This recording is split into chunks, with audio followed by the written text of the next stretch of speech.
Olá, pessoal. Sejam muito bem-vindos de volta ao Bora Pro Ponto. Eu sou a Adeli Gonçalves e Bora Pro Ponto é o podcast que fala sobre varejo, merchandising, trade marketing e muitas outras coisas.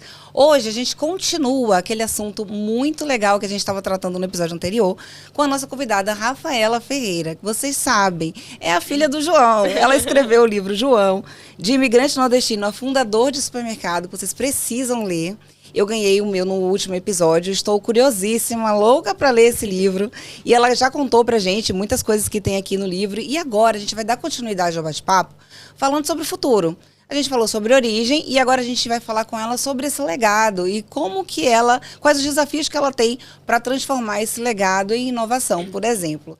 Oi, Rafaela, seja bem-vinda de volta. Obrigada, Lili. A gente vai continuar o nosso bate-papo. E agora eu quero falar um pouco com você sobre essa questão, essa responsabilidade que você tem de trabalhar num segmento que é algo novo, né? Principalmente Sim. na visão do seu pai, imagino que ele vê o marketing como algo mais recente, Sim. mais novo. Sendo que não é, né? O marketing já vem... existe, Desde que surgiram os autosserviços, o marketing já apareceu. Sim.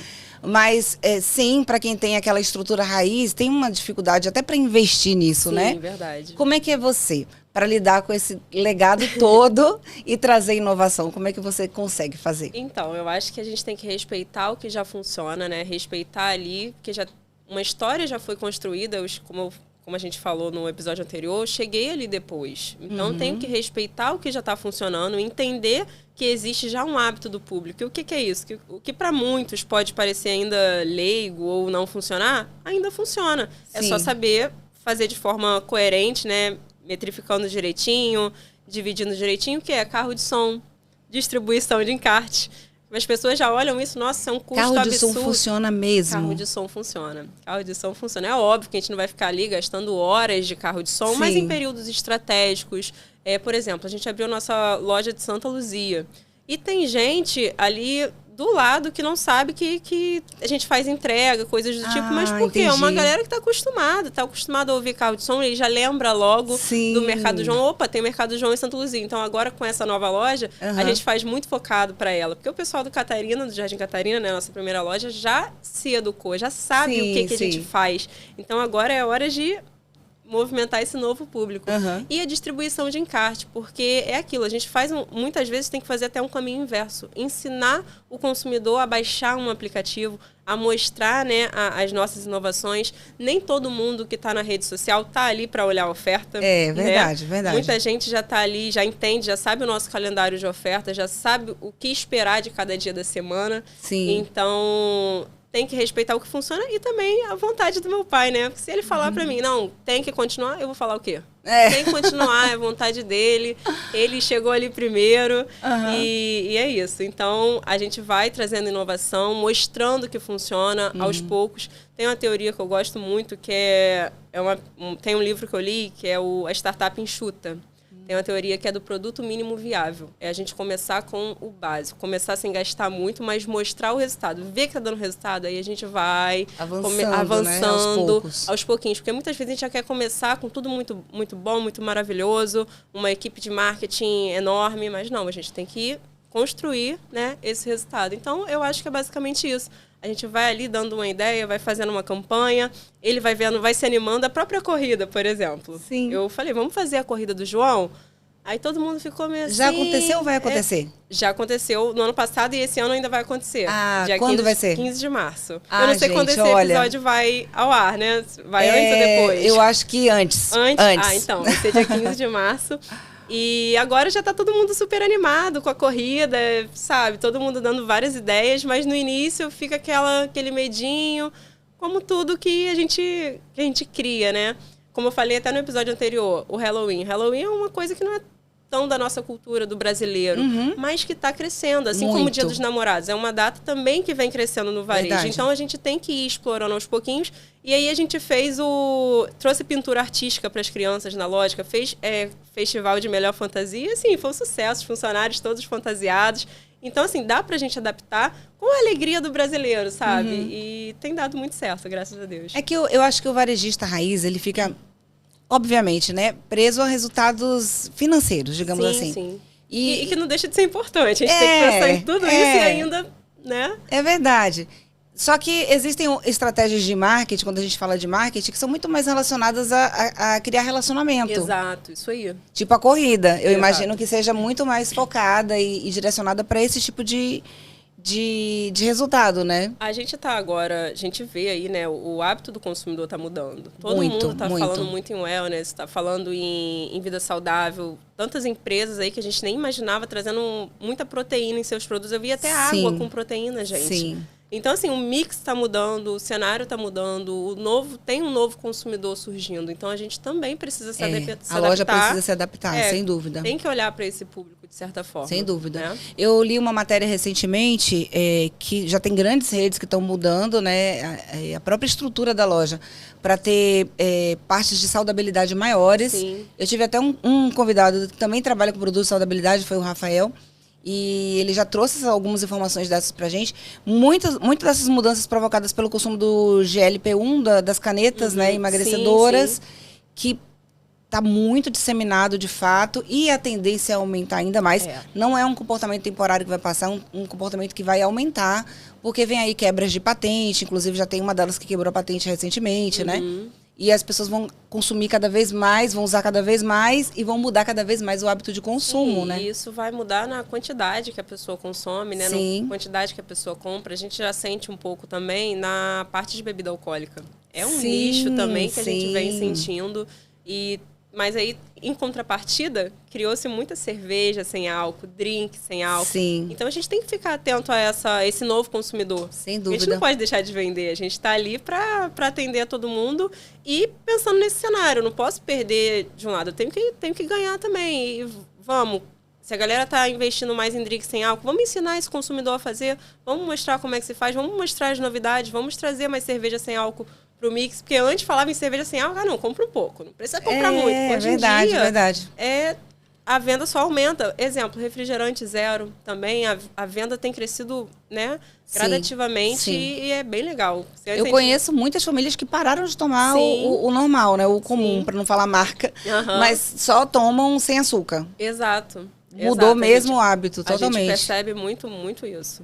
E vocês estão conseguindo adaptar? Já é uma realidade para vocês? A gente está conseguindo adaptar. A gente tem a distribuidora também, né? O JJ Atacado. O JJ é o jeito João. Que legal, João de vender no atacado. É uma distribuidora? É uma distribuidora de bebidas. Temos a parte de food service também, mas o foco é mais bebidas. E a gente sente que teve uma queda em alguns tipos de produtos, né? Estava até vendo a notícia que, se não me engano, é a Campari, a empresa, que esses produtos mais antigos, na época do meu pai, era, nossa, super consumido. Agora a geração Z não quer saber dessas bebidas. Não né? mais. Quer saber de drinks prontos, quer saber de outros tipos de bebidas, até os itens de indulgência, né? Acaba que vão ficando para trás também, que é o quê? Como a gente falou aqui, refrigerante, esses itens com, né? Salgadinhos, essas coisas. Então, é se adaptar, estar atento aí aos novos cenários. Eu acho também que a gente não criar uma teoria e pronto, só se prender a essa teoria. Porque também na pandemia, muito se falava que o digital vai dominar, o digital vai dominar. Mas, para mim, foi um caminho até inverso. Porque a galera valorizou muito mais o físico. Né? Óbvio que o digital veio, ainda temos muitos clientes na nossa base que fazem compras no delivery, mas a experiência no físico também mudou. A galera valorizou muito o físico. Então, a gente também tem que ter cuidado com isso. Agora a venda de bebida alcoólica só tende a cair. Pode ser que daqui a uns anos isso se alavanque de novo e a gente tem que estar atento, né? Sem muito dúvida. volátil. As mudanças são muito rápidas, né? Principalmente nesse mundo globalizado, tá tudo conectado, tudo interconectado. E aí os comportamentos mudam no instalar de dedos. Isso é impressionante, realmente. Hoje a gente tem um movimento muito grande, por exemplo, de retail media. Vocês pensam em implementar? Como que vocês estão... Então, essa parte de trade, a gente, graças a Deus, tem um relacionamento legal com a indústria também. A gente já faz algumas ações pontuais. A gente fez uma com a UAU, né, da inglesa. Foi até a sua empresa, né? Foi. A gente fez um marketing sensorial muito bacana. E é esse tipo de novidade que eu quero trazer para o meu cliente, sabe? Porque eles abraçam, eles gostam. E sim, a gente está aí olhando, né? Tá um domínio do LED também. Estamos de olho para implementar isso na nossa loja. Então, parceiros aí, fica ligado. Vão lá olhar os nossos números que vocês não vão se arrepender. Isso aí. E é sobre isso até que eu queria falar, né? Como surge, como o trade marketing dentro do varejo surge como um novo braço, não só operacional, mas também de faturamento, né? É um segmento importante ali. Tem muitas lojas investindo pesado mesmo nos LEDs e tudo mais, porque qualifica os pontos extras. Eu acho que melhora a experiência do consumidor. Sim. E eu sou muito suspeita para falar, tá, gente? Porque eu tenho uma agência de trade. E eu sou daquelas que ainda é muito raiz, assim. Eu gosto do material de merchandise, eu gosto de toda aquela estrutura cubo, wobbler, gosto disso. Mas eu acho, sim, que a gente precisa evoluir para estruturas mais modernas, digamos assim. Porque a quantidade de marcas é muito grande, a quantidade de produtos é muito grande. E se toda marca, é como o Silvio, nosso convidado também, que é comprador do Torre, falou, se toda marca resolver colocar um display, não vai ter chão de loja que aguente um negócio desse, né? Então tem que ser muito bem estratégico, né? Muito estratégico, exatamente. E volta aquele ponto que a gente estava conversando. O digital tá aí, é uma vitrine, o digital. Mas quando chega na loja, tudo isso tem que complementar essa jornada. Sim. Imagina, eu chegar na loja, vi lá um produto anunciado no digital, vejo a ponta daquele produto sem preço, suja, sem reposição. Exatamente. Então, assim, o marketing não caminha sozinho. O marketing precisa muito do comercial. Até um abraço para minha galera do comercial, que eles sempre me alavancaram aí.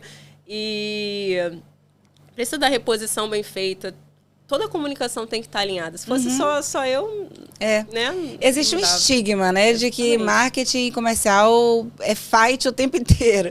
Mas pior que não. Lá, graças a Deus, a gente é um casamento bacana. Ah, que bom, funciona. Mas eu acho que é isso que faz, né? O resultado... É reflexo aí do nosso resultado. Sim. Essa junção aí do marketing e do comercial. Eu tenho visto muito a sua presença no digital, né? A gente acompanha bastante. Tanto na página do supermercado, quanto na sua página também.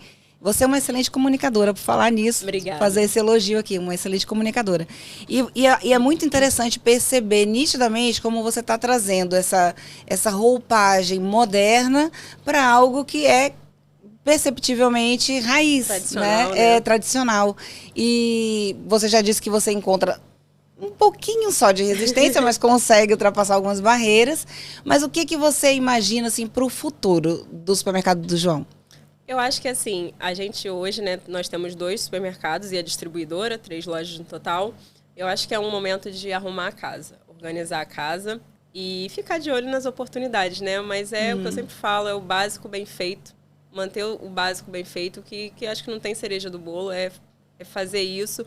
E quando eu falo de arrumar a casa, a gente está passando aí, vou dar um spoiler, tá, gente? Por um processo de rebranding, tá? Que é nossa identidade visual, trazer nossos bordões, mudar sutilmente a nossa logo, trazer mais modernidade. Então, em breve, eu vou estar divulgando aí como que ficou esse resultado, ficou bem legal. E aí a ideia é a gente trazer isso para as lojas, né? Começar de dentro para fora, vamos dizer assim. E surgindo aí as novas oportunidades, né? De novas lojas, já vamos ter um caminho, um modelo a seguir. Ah, muito legal. Vocês pensam em expansão? A gente pensa em expansão. Mas, assim, como eu falei, muito pé no chão. Sim. Não adianta a gente querer ter muitas lojas, tem que manter ali o nosso serviço, manter a qualidade do nosso serviço. Então, tem que ser muito estratégico, tem que ser numa região estratégica. Apareceram algumas oportunidades muito próximas das nossas lojas atuais, mas a gente não viu tanto sentido nesse momento.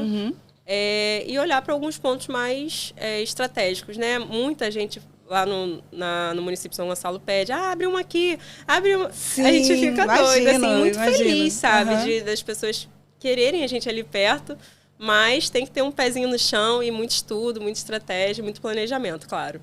É que o varejo tem um movimento de abertura de loja atualmente surreal, né? Verdade. Eu vi uma informação que no ano passado, se eu não me engano, abriram só no Rio de Janeiro, mas 100 lojas. Sim. É muita coisa, é muita coisa. E o consumidor acaba ficando infiel, digamos assim, porque ele tem muitas opções. Sim. E aí surgem mais desafios ainda de você manter aquele consumidor por meio das experiências básicas, é aquilo que você falou. O básico bem feito, eu acho que ainda é o remédio, né? Exatamente. Além disso, ainda tem aquela presença muito grande de grandes redes. E as afiliadas, que também têm crescido bastante. Sim. Vocês não pensam nisso? Não. A gente prefere manter nossa operação assim entre nós mesmos. A gente já tem resultados muito positivos. É óbvio que tem suas vantagens, né, de ter uma rede, ter afiliados, mas a gente está muito satisfeito com o que a gente vem construindo. E é isso, é manter esse caminho, ficar de olho aí nas oportunidades. E é muito legal, né, que permaneçam os negócios que não são as grandes redes, os negócios de bairro, que eles permaneçam, né? Sim. E que cresçam, porque eu acho que mantém A tradição, Exato. né? E a competitividade saudável. A gente é aquilo. A gente era de uma bodeguinha, virou mercearia, virou mercado e hoje a gente é supermercado. Sim. Mas é um supermercado com um coração de mercado de bairro ainda, sabe? Sim. A gente chama o nosso cliente de vizinho, nosso vocativo para falar olá, vizinhos e vizinhas, porque de fato é isso, né? São os nossos vizinhos, nossas vizinhas. E, enfim, eu acho que é esse o caminho, né? Trazer dignidade para o carrinho do nosso cliente e para isso se manter, a gente tem que ter pé no chão, tem que fazer o dever de casa bem feito. Exige mais logística também da nossa parte. Sim. A gente está implementando aí o nosso CD, está modernizando. Enfim, vários processos aí para fazer antes de pensar nessa questão da expansão. Sim. E com muita cautela, né? Porque a gente vê muita expansão, mas também algumas lojas fechando, sabe? Então, verdade, a gente tem que ter muita coerência, né? Verdade. E em relação à tecnologia, como você consegue trazer tecnologia ali para o ambiente da loja? Já tem algumas coisas implementadas, tipo checkout automático, sem... Então, é um desejo que eu tenho, né, do self-checkout, mas é aquilo, a gente precisa também, né, educar a nossa população para isso. Sim. E questão de espaço também, a gente está passando por uma expansão na nossa segunda loja, então quem sabe aí não fica em aberto essa possibilidade. E de tecnologia, o que a gente tem hoje é o nosso aplicativo, né, o Super Clube do João, que é um clube de compras, o qual o cliente tem vantagens de preço. Sim. Hoje a gente tem aí 30% da nossa base, né, de vendas identificadas. É um número ainda baixo, mas muito significativo pelo período que está implementado. Não tem nem 2 anos. E agora é isso, avançar no CRM, trazer um CRM mais robusto para facilitar ainda mais o meu cliente, sabe? E como eu te falei, trazer facilidade para o cliente e a gente também poder metrificar e trazer ainda mais ofertas personalizadas para todo mundo. Sim, que eu acho que é o mais assertivo, né? Sim, sim. Se personalizar ofertas e manter a fidelização. Tem dado resultado nesse sentido, o aplicativo? Tem dado bastante resultado. Porque tem gente que ainda duvida, né? Tem gente que duvida, mas tem dado bastante resultado. E assim, é uma forma também da gente poder limitar a quantidade, né? Porque a gente é varejo. E se a gente sai... botando um preço muito baixo, muitas vezes ali até um chamarisco, né? Bota ali abaixo do custo. Sim. Se todo mundo sair comprando, não dá. O ideal é atender todo mundo. Então, o aplicativo vem como esse trabalho aí de fato, atender todos os clientes, toda essa base. Porque se vem compra um pallet, a gente não é atacado, a gente é varejo. Verdade. Ainda tem esse foco. Verdade. Em relação à política de preço, por exemplo, né? Diante dessa competitividade toda, dessa quantidade enorme de redes que acabam transformando o preço, a competição fica focada no preço, digamos assim. Como que vocês estão lidando com esse tipo de desafio?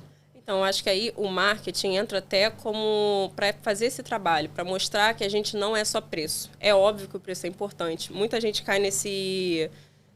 quando a gente estuda neuromarketing, todo mundo fala que você tem que trazer valor para o seu produto, não é só preço. O cliente compra valor, mas, cara, nem sempre. O preço também entra numa questão no nosso cérebro, na parte emocional. Sobrevivência, né? O cliente olha para aquilo ali, eu vou comprar esse aqui porque eu sei que no final do mês eu vou ter.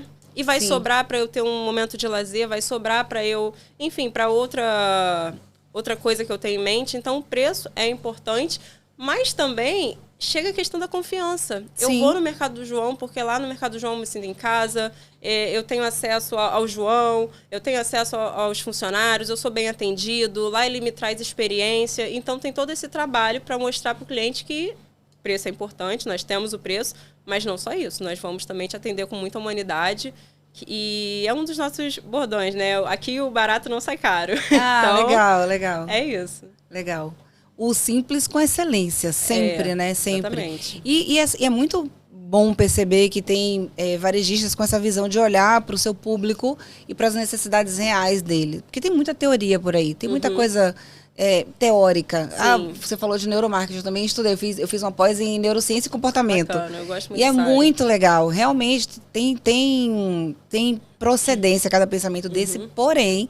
a gente tem um confronto com realidades, né? Exatamente. E você perceber qual é a verdadeira realidade daquele entorno, das pessoas que consomem na sua loja e poder ofertar coisas que são compatíveis com aquela realidade, é um olhar muito sensível. Sim.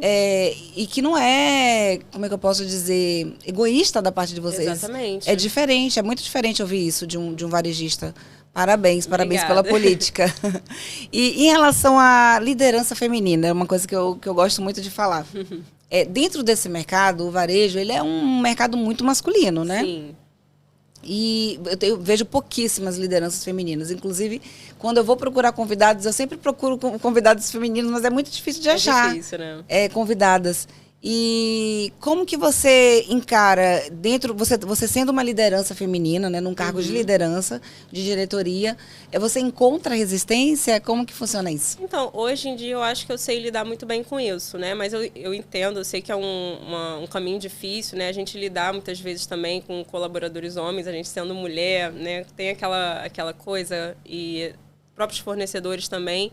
Mas eu acho que mostrando o meu trabalho, o meu resultado, a gente acaba ganhando respeito. Sim. Certo? E eu brinco muito lá internamente também, devolvo constrangimento, gente. Se vier de graça, eu devolvo constrangimento, porque não tem essa não. Sabe? Eu não vou baixar a guarda, não. Se falar graça, vai ouvir graça. E é isso. Sim. E é uma conquista diária mesmo, né? É uma conquista diária. É uma conquista diária. Eu cresci nesse meio, sabe? Eu acho que isso influencia muito também. Eu sempre tive ali, no meio das negociações. Chega vendedor ali, fala comigo, nossa, eu te vi pequenininha, agora você tá aí. Então, que assim, legal. a gente vai ganhando esse respeito, né? Essa confiança, vamos dizer assim. Sim, sem dúvida. E nessa parte do digital, como que você planeja esse casamento, né? Muito se fala de omnichannel, você tem que ter uma comunicação única para todos os canais, que é para criar essa identificação do consumidor. Sim. Eu acho isso muito importante, de fato. Sim. Você não falar uma coisa ali na rede social e na prática ali não está acontecendo aquilo. E eu vi que você explora bastante a questão da rede social. Mas como que você trabalha essa questão da linguagem, né? De manter a mesma linguagem do que você diz ali na rede e quando o consumidor chega no ponto de venda? Então, a gente faz muitos treinamentos também, né? Tem um pessoal que organiza essa parte, né? O pessoal do RH. Então, a gente sempre propõe manter essa mesma linguagem. Como eu falei, a gente está passando por um rebrand, eu trouxe até essa coisa de chamar o cliente ali de vizinho, de vizinha. É uma coisa que a gente vai trazer gradativamente, não tem como chegar do nada e implementar isso. Sim. E aquela coisa, como meu pai construiu muito essa história, né? Ele é muito reconhecido, o cliente precisou de qualquer coisa. Ele já está ali, já está com a mão na massa, já faz e acontece. Então, trazer isso pro colaborador é difícil, porque cada um tem o seu, né, uns são mais introspectivos, outros são mais extrovertidos. Sim. Então, assim, é algo a gente analisar, buscar, sabe, entender, ter aquela atenção. Tem um cliente ali que já está acostumado com uma espécie de tratamento, mas hoje em dia a gente não consegue estar ali na frente de loja o tempo todo. Sim. Tem um gerente, a gente precisa delegar, então é mostrar para essa equipe, olha, a gente veio de mercado de bairro, é algo que eles ainda estão aprendendo. Ou uma coisa que existia muito, hoje em dia não tem mais como fazer, é emprestar carrinho.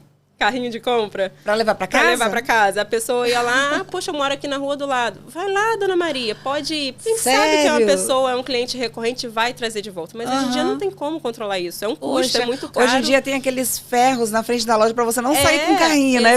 Bate o carrinho ali, não tem como sair. Então, assim, você imagina como esse público que já era acostumado com isso recebe essa notícia. Então, a gente tem que ter muito cuidado aí nessa comunicação. Tem que mostrar que a essência do João ainda está ali, mas que a gente está precisando se modernizar, sabe? Então é esse trabalhinho aí de formiguinha, mas graças a Deus está dando certo.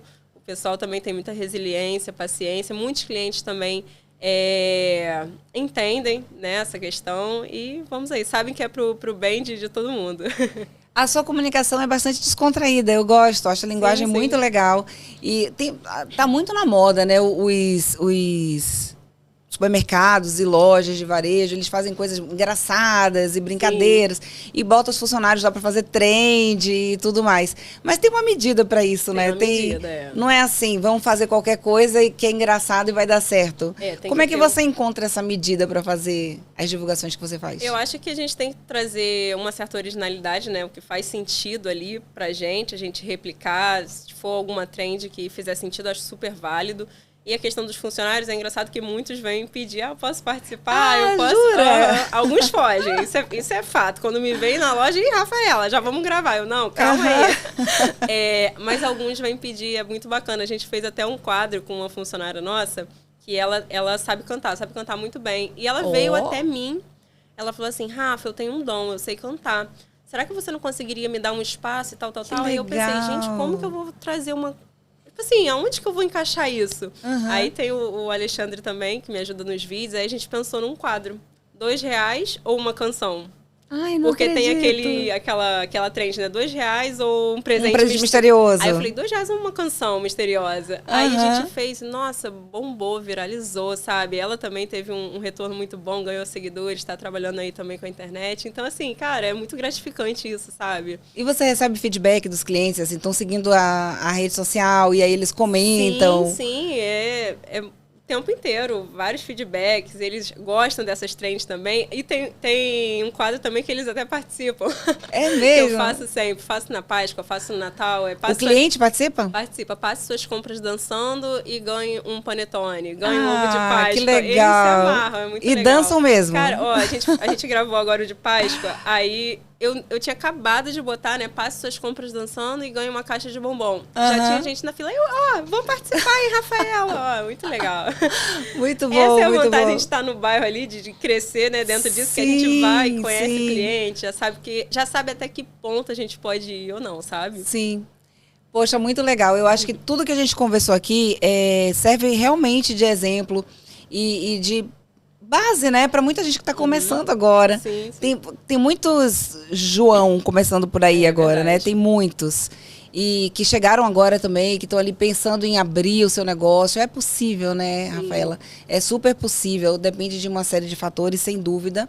Mas, principalmente, fica aqui a lição da raça e da coragem do seu pai. Exatamente. Né? Se você puder dizer, assim, pra gente, qual é a principal lição que você tira de toda essa história que você colocou aqui no livro, qual seria ela? Eu acho que a principal lição que eu aprendi, aprendo e vejo até hoje na prática, né, através do exemplo, é o servir. Meu pai é muito isso, é o servir. É aquela pessoa que chega na loja, ele não consegue ir direto para o escritório, não consegue ficar parado. Ele está ali, se está sem preço, ele vai e faz, e quer saber se o cliente está sendo bem atendido, e conversa com o cliente. Eu acho que isso é fundamental. E eu acho que ele vai contra essa teoria que muito se fala hoje em dia de que você não tem que estar na operação, o dono não pode estar na operação. É óbvio que o dono não pode estar fazendo serviços, atividades operacionais. Sim, a gente precisa sim. delegar, mas eu enxergo o estar na operação de outra forma. A gente está ali olhando o relatório, mas a gente tem que estar ali também olhando o cliente, conversando com o cliente, entendendo o cliente, porque foi através até de estar no chão da loja que eu peguei esse insight. Pô, o João é uma marca, as pessoas falam que está no João como se fosse qualquer outra pessoa, mas é o mercado do João. Então, eu aprendo muito isso com ele. E é engraçado, a gente brinca muito lá internamente, tem coisas que parece que só ele vê. Exemplo, a gente passa por uma sessão, ele já olha ali um erro que todo mundo passou e não viu. Sabe? Eu acho que é o feeling, sabe? Aquele tato da coisa, de estar muitos anos ali. E outra coisa que eu nem mencionei, acho legal mencionar, o slogan. Nosso slogan ele criou muito intuitivamente. O slogan é Supermercado João, só existe um. Só existe um. Que E legal. assim, se a gente olha só existe um, não é porque o João é o melhor, nada disso, não. É porque o João é o jeito João. Só existe um jeito João. Só existe um João mesmo. Mas como que criou isso? Na época que ele desfez uma sociedade, ele tinha essa dúvida, né? De qual que era a loja dele, qual que não era. Se era as duas dele, se não era. Ele, não. No Mercado João só existe um. E pegou. E ficou até hoje. Eu não consigo me desfazer emocionalmente desse slogan. Sim, não, e é muito autêntico, Muito né? autêntico, né? E quando for uma rede, vai continuar só existindo um. É isso aí. E as pessoas ficam, agora tem dois. Agora tem... Não, gente, só existe, Só existe um João. Exatamente. É muito autêntico. Eu gostei muito bom mesmo. Então, gente, estamos chegando ao fim do nosso episódio. Ai, meu Deus, eu quero te agradecer. rápido. Passou muito rápido. Eu falei pra você, é rápido. Tem tanta coisa pra falar, né? Exato. Tem assunto pra gente marcar outro podcast. Olha aí. Muito obrigada por ter aceitado o convite. Tá? Foi ótimo. Desejo muito sucesso para vocês. Igualmente, o caminho de vocês parabéns. é belíssimo. Estão construindo algo realmente muito significativo e que acrescenta ao varejo e que as pessoas olhem para essa história e acreditem e perseverem como seu pai fez, porque é possível. E você está mostrando para todo mundo que é possível através do livro. Sim. Comprem em Livraria da Travessa, não é isso? Está Correto. disponível ali. E nas lojas também. Você pode comprar nas lojas. Muito obrigada mais uma vez. Obrigada, Deli. Parabéns pelo trabalho, tá demais. Eu preciso dar um recado. Sim. João, é para você. Parabéns pela sua história. Parabéns pela sua vida. Parabéns pela sua família. Parabéns pela sua filha, Rafaela. Olha só o seu legado aqui com a gente, tá vendo? Isso aqui que importa. O seu legado trazendo sua história e deixando a sua história para o mundo. Parabéns para você, João. Rafaela, muito obrigada mais uma vez. Gente, muito obrigada pela audiência. Até o próximo. Bora pro ponto? Foi.